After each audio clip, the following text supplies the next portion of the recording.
was his slave. and they talked. They talked. This guy who's really important, who's the curator of weaponry at the Metropolitan Museum of Arts, talked to Mike for an hour and a half while they determined whether or not bluing would ruin the temper of the sword. And what came out of it ultimately was no. And the Middle Ages, they did have a process very similar to that, so I could steal that for my bluing. And the cool detail that made the whole thing is that if you did that to a sword and then used it, you would have these silvery streaks where the bluing was knocked off as you were sword fighting. So he's absolutely invaluable. And then I made him do things for the same book. I made him do things like work out the. I had read as a children's book about a beach that appears when the water draws back. I believe it's on the coast in England. The water draws back, and for a short period of time, every month, you have like a mile of sand. And people go out hunting treasures, and they go out hunting, shellfish and things like that. And I wanted to do that, but as a fantasy writer, I already knew, luckily, that you have to do everything you put in there that's not magic has to be real, has to be possible, so that they magic right to you. So exactly. So she wants to know. So she comes to me and she says, "We need a tide, but I want a tide that's not just a little bigger. Is it possible to do like a once a month tide that is like much larger than the normal tides, like 20, 30 feet difference, which is huge." And so I sit down and it's like, okay, well I've got a background in orbital mechanics and fluid mechanics and hydrodynamics. You spent on this. And it's like, does it have to be Earth? No. Do you mind if I nudge the moon into a slightly more eccentric orbit? No.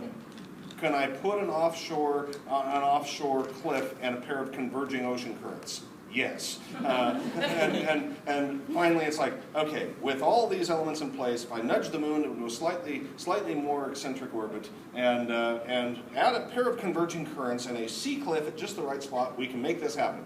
Did it take 6 days and on the 7th day? On the 7th day, I said, your world is created. Somewhere I have this all worked out in my papers in a box that has been moved 50 times and we haven't opened it yet. But all that was, and I never did that. I never told anybody what that was. I just had to be satisfied it could happen. So that, and I didn't even know the internet was going to happen. Because if I'd known the internet was going to happen, I would know how urgent that was. That's part of what happens to make the books feel real. And at the time, I'd hear all the time, I was going around science fiction fantasy conventions, and science fiction people would go, "Oh, you don't have to, I'd rather write fantasy, you don't have to do any research." Right. It's true, right? If you're writing fantasy, you just make everything up, including trade routes and how to spin wool, and you don't have to know anything about anything to write fantasy, right? Because it's all just made up, right? Oh, I tell you what, for a writer, the SCA, I love the SCA people. Society for Creative Anachronism. There are people and that everyone go, knows if you want to know how to do boffer fighting, which has nothing to do with sword fighting, just talk to the SCA. They're experts in it. I have learned so much wonderful living history from the SCA folks because I don't have to go camping for 4 weeks and try to figure out how to make my own bread in an oven I made from scratch. Right? Somebody else has done it for me. Right? I haven't thought about it, but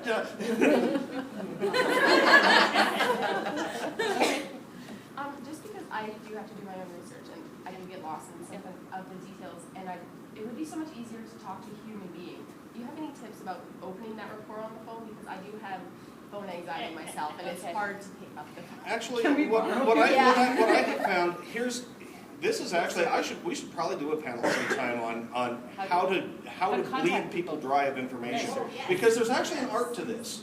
Okay, the secret really is that most people are very enthusiastic about what they do for a living, passionate, and people are happy to talk about what they're passionate about. You just have to kind of give them permission, and you kind of have to know the secret knock to get the information flowing. He does a little bit of research ahead of time. I usually go in. And I'm a little bit of an information magpie, so I know just enough to be dangerous about almost anything. All sorts of things. Yeah. And so if I wanted to talk to somebody about, I don't know, say classic cars or something, which I'm not an expert in, But if I were trying to get somebody, if we were writing something about some old classic cars, and I had to get a classic car guy to talk to me. Bleed a classic car guy. Yeah, That's what yeah. I was going to say. Yeah. Well, yeah, that's I'm an information vampire, perhaps. But yeah, what's that? I said, are you sure you're not serial killers? Yeah. So, but what I would do is I'd get a little bit of information. I'd make sure I had some idea what a flathead was and what some of the pieces I was interested in. Get a vague idea of what cars of the period I'm looking for. Which are popular, which are popular among collectors, why. So that's the sort of stuff you do on Wikipedia or whatever now. That information's pretty easy to come by. So that's what you call priming the pump. So you start off and you start off, you call this, and you're usually making a cold call. The first call you just say, hi, I'm trying to do some research for a novel. My wife's a novelist in this case, or I'm a novelist. I'm trying to do a little research. I really would like a chance to talk with you. Would it be possible to set up a time, okay? Because you don't want to try and bleed them dry on their first contact. And then it works better if you actually do something like it. If you can do it, take them out to a luncheon or something. The reason you take them to a luncheon or something is now you control the environment. You're taking the high ground. I'll take you to my favorite restaurant. I'll tip the waiter. You're in my realm. And you can't get up and run away gracefully until I'm done with you. But it's all very subtle and smiling. And then you lead in with a few things that you know about and say, okay, well, I was very interested in the 65 Corvette. I noticed that it was actually the first one that had a V8. I'm not sure if that's true. I'm making crap up. But I would have done this homework if I were doing this. And but that wasn't a very powerful V8, was it? It was only, what was it, 285 horsepower? That doesn't seem like much. Oh, no, it wasn't 285. It was 287. They're very proud. And it doesn't hurt if you intentionally make a boo-boo or two. And this gives them an opportunity to show what they know.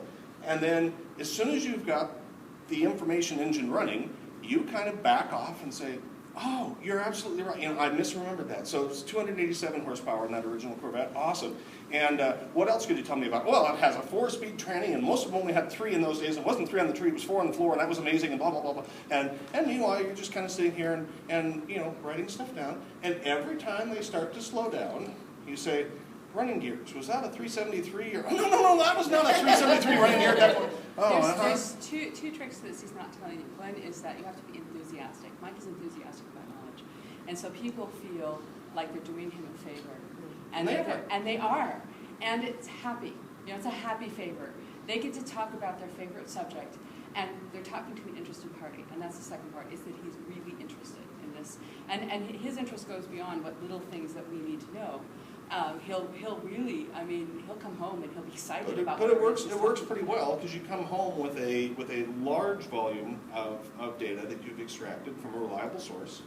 And then the trick with writing is that you cook that down. So I deliver a treatise on whatever it is to Patty and say, whomp, everything you wanted to know about a 65 Corvette.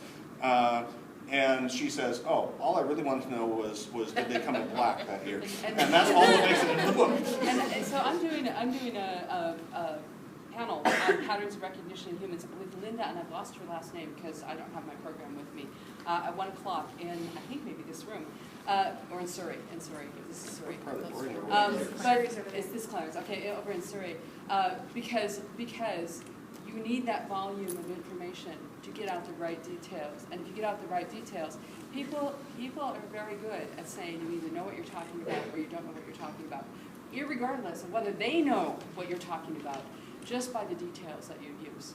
So it's really important as writers that we have these volumes of research behind us so that we get the right details in the right place, and you don't need to get a lot. But if you screw up, let me tell you, especially in this era of internet, you'll get letters. And you'll get letters for years. You get letters. Oh, by the way, I was reading Moon Call, which has been out for six years. And you goofed up something. And you goofed up something. And I'm like, it's been out for 6 years. It's in paperback. I can't change. I may be able to change the next edition of it. But, for the, 150,000 copies that are out there. Someone actually wants to know something. Yes. Actually, you're possibly getting there. One of the things that you were talking about your research, and when I first started reading your books, I went to your website and I read the treatise on the solar bullets. Okay. Have you done anything about that since? Not really. Because the last one I read was where you basically blew apart the gel and discovered that silver bullets are armor piercing. Yes. We haven't really gone back to that. I haven't cast more. The History Channel, after that thing, had me cast a few more for them. They did an absolutely horrible piece. It's that really I'm fun to embarrassed. watch, actually, because it's so Because horrible. I didn't have access to a metallurgy lab anymore. I took those to a jeweler, carefully